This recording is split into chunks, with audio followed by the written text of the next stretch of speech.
The name of a main character in a tokusatsu series is very important, especially in Ultraman Geed, where it is essentially a made-up word with special meaning to the characters of the season. Despite that, when Jeed was first leaked to the world, it wasn't with the name of Jeed, it was actually with the name Ultraman Geed, so kind of close, but not exactly, I guess. This happened in early March when Orb was still the prominent Ultraman with his own Ultra Fight series, so there was some speculation with how Jeed would play into this, especially with how prominent Orb was becoming in terms of side content. This only became more confusing towards the end of March when some sort of shirt or whatever came out and gave the new title of this Ultraman season as Ultraman Geed. Again, not Zeed, Zeed, or Zed. Wait, didn't really help things, did it? This would be the last info Zeed got until some actual first looks at the season came out, but this actually began with a rumor that the son of Belial would be appearing in the show, separate of Zeed, sorry.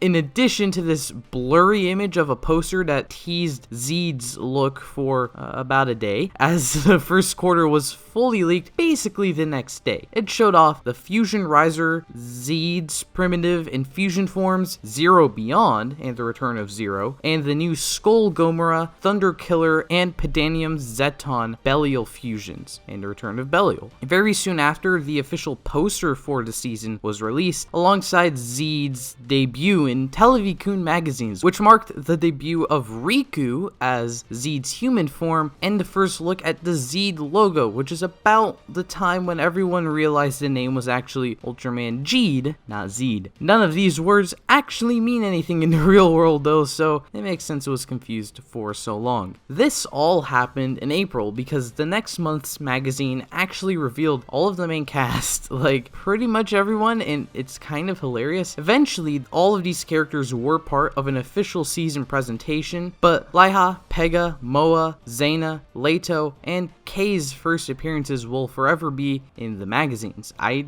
don't think that official presentation really revealed much, since for the most part all of the main forms, cast, and plot were already public knowledge, and it just gave a better and more professional look at everything that was going to happen. Due to the nature of Ultraman, there were actually still a few months that passed from this time before the actual season premiered, and it gave a lot more looks at the forms of the season, forms in the games, and even an early cameo from Jeed in Ultraman New Generation. Eventually, Ultra Fight Orb ran its course, and Gai Kurenai passed on the title of Ultraman to Riku Asakura as the new story of the Giants of Light began.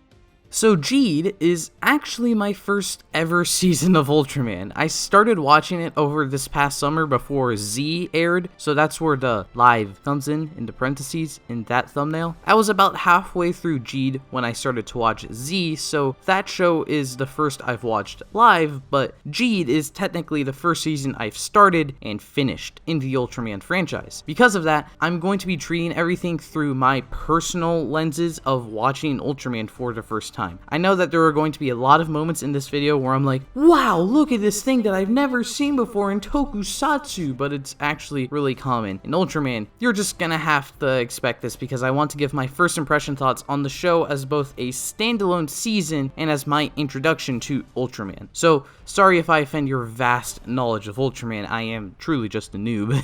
If you've seen the season though, be sure to let me know what you personally thought of Ultraman Geed, and if you haven't seen the season, I recommend giving it a watch. It's a great show, and it's a really good starter to the franchise overall, in my opinion. Keep in mind, I'll be going in depth with spoilers here because that's just my way of doing things here, but if you're interested in hearing more of my thoughts on Toku in general, I do have a lot of videos on this channel covering those topics that I'm sure you'll enjoy if you have any interest in the genre. Standing around won't get us anywhere though, so let's begin. So one of my favorite parts of Jeed, and something that I do know is a staple of this franchise, is that it's only 25 episodes. And no, that's not because I hated the season and oh, thank goodness it's over so soon. Quite the opposite, actually. It's because I think it allows the storytelling of the season to really shine through. The plot is able to run at a relatively fast pace, and I love that. It doesn't really sit around for anything. It jumps right into things and creates a ton of fantastic moments with its characters right off the bat, and at the same time lays the seeds for the other characters to get introduced later on. Like in the intro, there's clearly a bunch of characters and stuff going on with them, but they're not all thrust into episode 1 and introduced there. Almost all of them are presented to the audience, but we don't learn anything about them until the time comes for the episode to focus on them. Leija doesn't meet Riku until episode 2, AIB isn't expanded on until 4, Leito as 0 until 6, and I think that works perfectly. It lets parts of the show really breathe in the first chunk and keep you interested for what's to come, since they are very clearly teased during the intro, but it's not all rushed, and I love that. Especially because the early episodes have quite a bit of intrigue to them as well to keep you hooked, in addition to the build up to when a character gets introduced. It's just a really fantastic combo in my opinion, and this is even present only in the first few episodes. And then at a certain point, the show basically gives you 2 separate season finales that are separate from the actual season finale. Like we get K as a mini boss fight that carries a lot of stakes, impact, and is just pretty damn cool. Then it sets the stage for a big old boss fight with Belial himself that once again has more stakes and impact and is even cooler, and it's somehow followed up with an even better fight at the end of the season. In between these boss fights, I will say, are what appear as filler episodes, and like, you know, you're kind of like, where's the show gonna go after Belial dies? I honestly didn't think much of them at the time, but in retrospect, they all play a fairly decent role in the season overall. The whole alien shadow arc was initially sort of weird for me, but then it actually has some payoff in the finale with the specific plot of those episodes. The clip show episode literally sets up the entire plot of an upcoming episode that is also one of the most intriguing and important ones. Any other episodes flesh out a character and honestly turn me around on some characters as well. It's just really awesome to have a show that doesn't really have any filler. Everything comes together and makes Jeed feel like a really complete show that's really well thought out, and compared to Toku seasons I've seen, really unique. I know that this part isn't unique to Jeed, it's been part of Ultraman for a bit now, but it's new to me personally, and I think it's pretty awesome. At the very least, I thought the overall storytelling of Jeed was fantastic and it worked really well, but of course this isn't the only part of Jeed that actually made it amazing. I love pretty much every part of Jeed's main cast. I don't think there really are any weak links except Zena. I don't think Zena's bad by any means, but he's just sort of there to give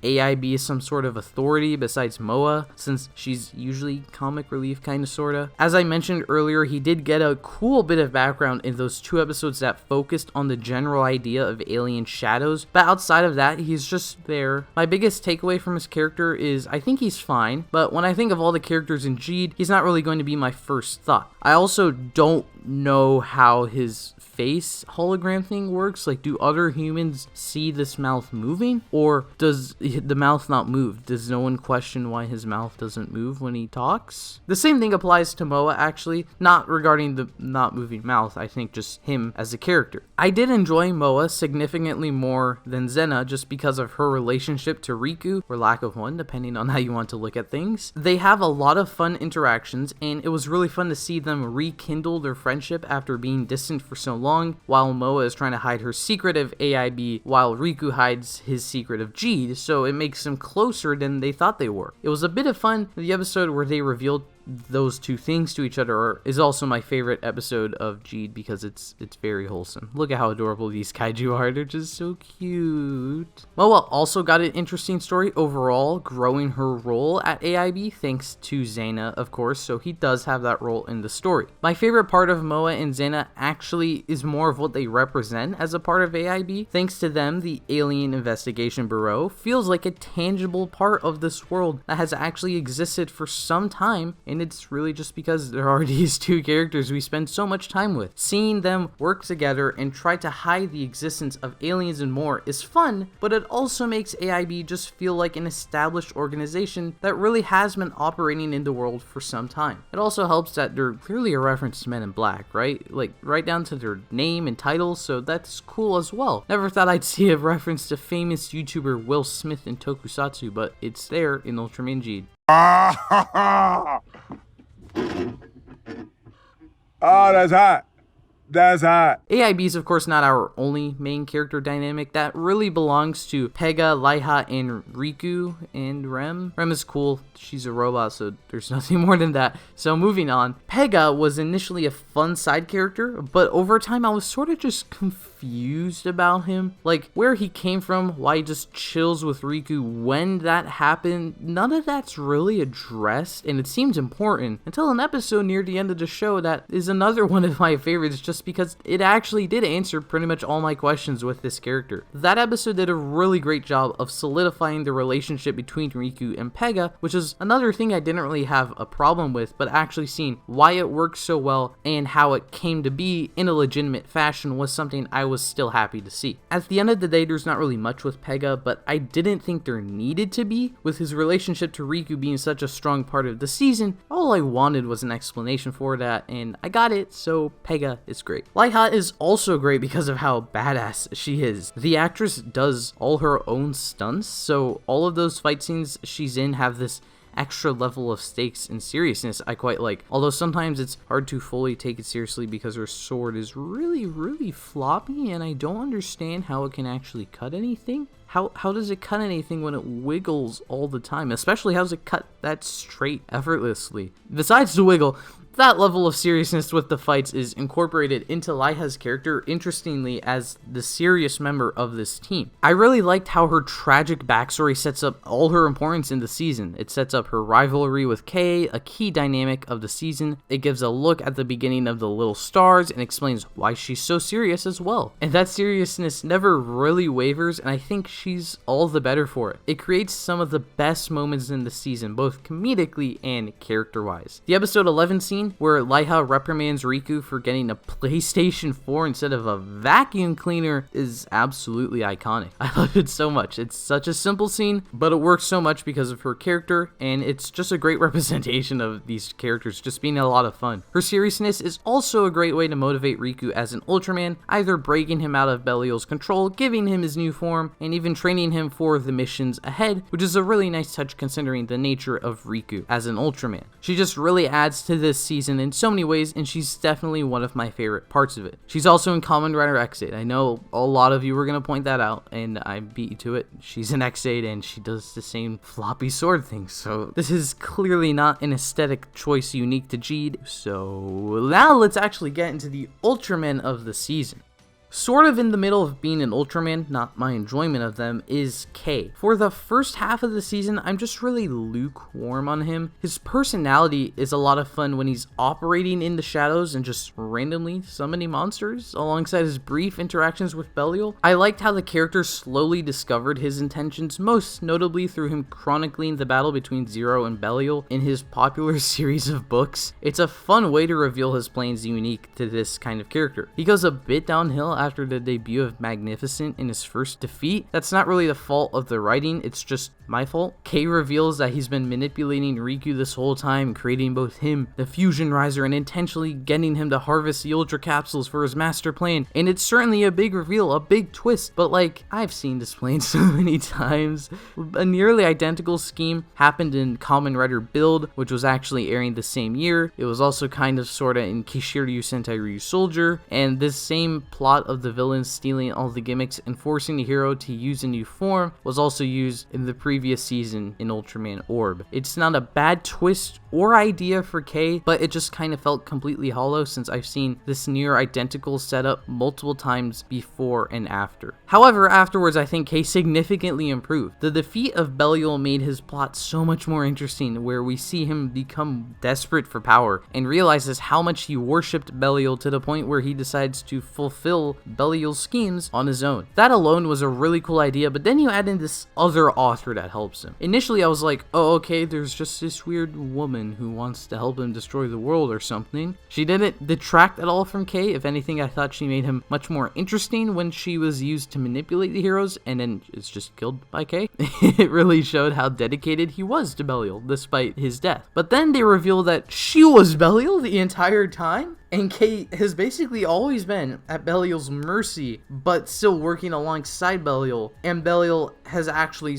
been supporting Kay this whole time. It's such a good reveal. I absolutely love how out of left field this reveal was, and just the impact it had, especially just on this author character whose name I don't even care to remember anymore, because she's really just Belial. This is even cooler in my opinion, considering it's such a satisfying conclusion to Kay's story. His new path towards villainy in the second half was chosen by him, but only because it was originally Belial's plan. All he wants is to finish his master's plan, to please his master, and to realize that Belial was not only by his side the whole time, feeding him power, but that he also gets to help Belial achieve the ultimate goal using his own alien sturm guts, allowing him to die peacefully. It's a nice conclusion for Kay. After all these villainous things he's done, it was still satisfying to see him die fulfilling his one goal in life. This also applies to Riku. Riku is just great. For me personally, he was probably the best protagonist I could have asked for in my first season of Ultraman. He's basically me starting out with Ultraman this season. He's suddenly thrust into this world of heroes and villains and needs to learn how all of this relates to each other and the greater universe, and how he can review it. I mean, stop it.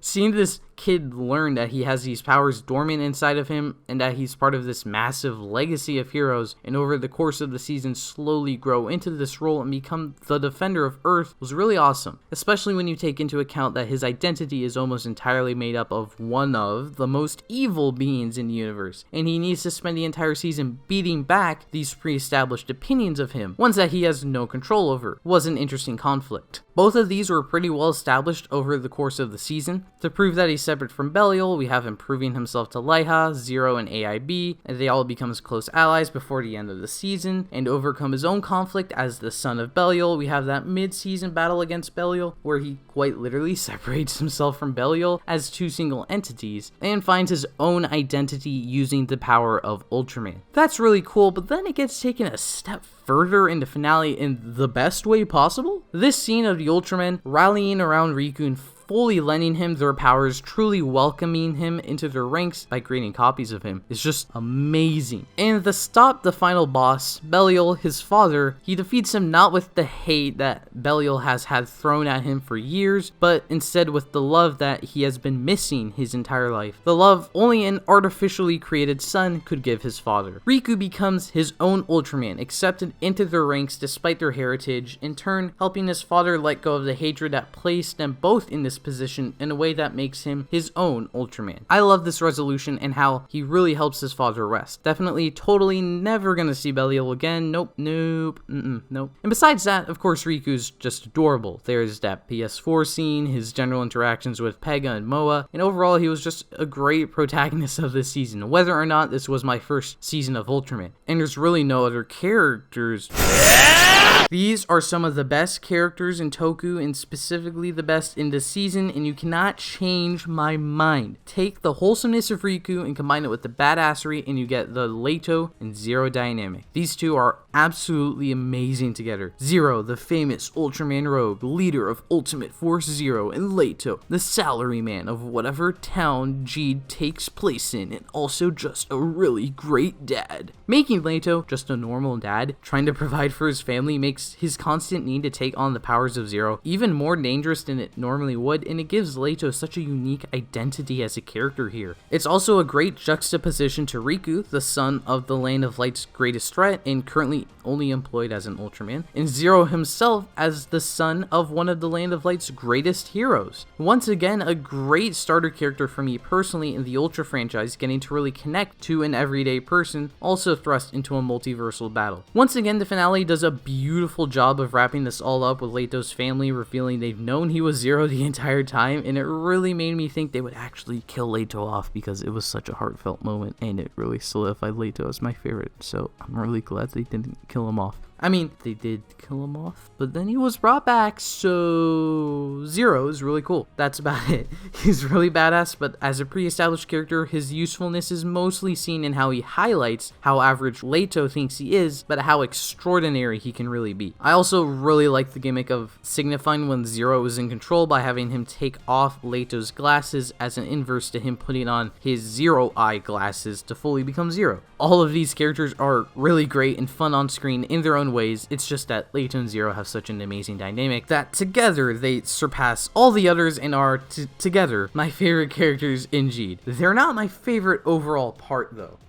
Before I get into my favorite part of Jeed, I want to briefly touch on the aesthetics because I'm not going to be doing an Ultra Potential series. I know people have been asking for it, but it's just that Ultraman as it is now is becoming a worldwide brand very quickly, with Z getting simulcast for free on YouTube. The original season is getting both a Marvel comic adaptation and a season 2 of a Netflix anime, to the point where it feels kind of redundant to start talking about how it could all be adapted. Ultraman is also very different as a show from Rider and Sentai, be it either the suits, the fights, or just general connectivity between shows that would make it more difficult to adapt and weirder for my episodes. My opinions may certainly change over time, but for now I have no plan to do Ultra Potential. That being said, Jeed's suits are absolutely awesome. I love how unique they all are, since he's the son of Belial, so he has Belial's unique eye structure, and it just really stands out from other Ultraman designs, thankfully staying consistent across all his forms. Acro Smasher is kind of boring if I'm being honest, it's like really skinny. And Royal Mega Master's mutton chops are also very strange. It fits with Ultraman King, but making them gold here looks weird on Silver Jeed. The base Jeed is very good though. I really like the red and black on it. That helps it to not look as simplistic somehow. And then we have Solid Burning. How and why is this suit so sexy? There's the red, the mechanical detailing, the effect that happens after the rise, the modular attacks. It's just all so cool, and it looks so cool. Definitely my favorite suit to come out of this season. The other new suits here are really cool too. The detail on Belial is absolutely beautiful. Zero Beyond is alright, and for some reason I always forget Jeed Magnificent. I don't know why. It's actually probably my second favorite form of Jeed's, but just I always forget it exists. It even does the facial hair thing better, so I'm just sort of dumb, I think. Yeah, the suits are really nice. But my absolute favorite part of Jeed is not any of the characters or the plot, it's the world building. Within the confines of the season, I love how real this world feels. I already talked a bit about AIB and its huge role it plays thanks to Moa and Xena having interactions with each other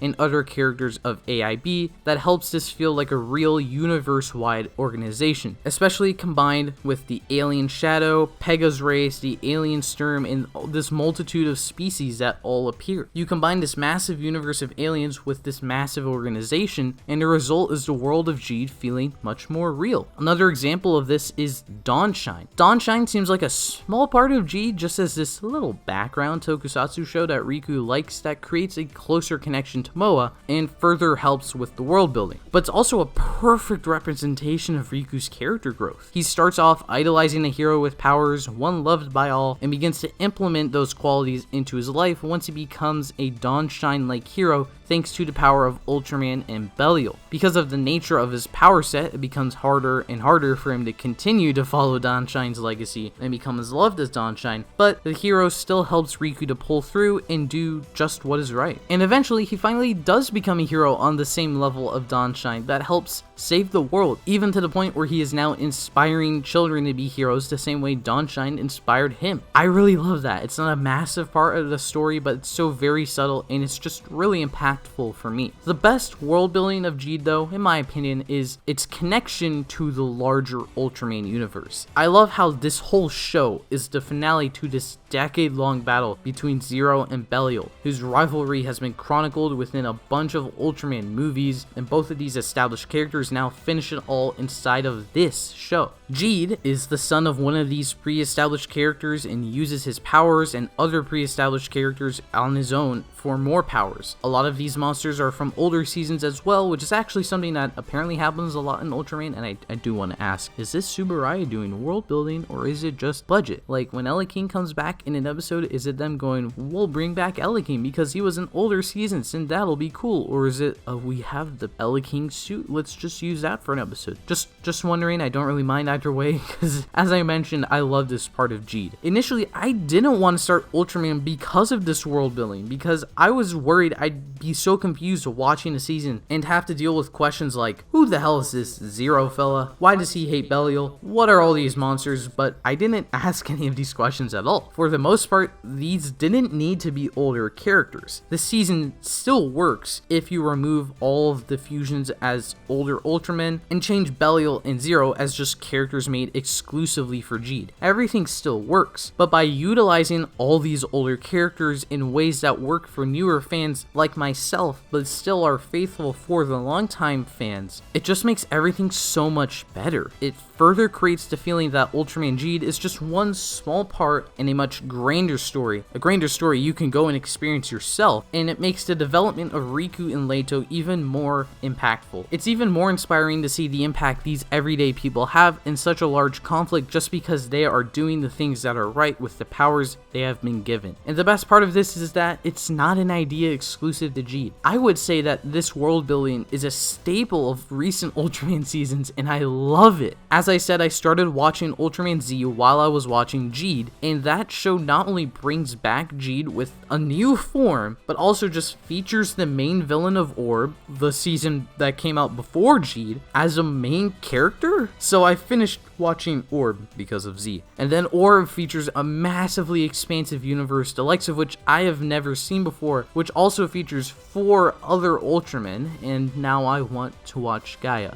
It's absolutely crazy to me how the part of Ultraman that scared me the most, the reason I have put off watching it for so long, turned out to be the rabbit hole that has made me extremely invested in this franchise. But that's in no small part due to Jeed. I had so much fun watching Jeed. Maybe it's just nostalgia being so long and it's just my first season of Ultraman, but this season is just really good in my opinion. Everything felt so thought out and concise. Each main character has some role to play that contributes to the overall story in an excellent way that makes them all very lovable and fun. Leito and Zero are just the best. The world building, though not unique here, is still absolutely beautiful and innovative. Despite the length of the season, any problems I have are still just small nitpicks in what is overall, in my opinion, a fantastic tokusatsu season. Is it a fantastic season of Ultraman? I guess I'll have to find out. Thank you guys so much for the Jeed recommendations earlier this year when I asked for a starter season of Ultraman to check out. This was an excellent choice, and for the people who have been asking for me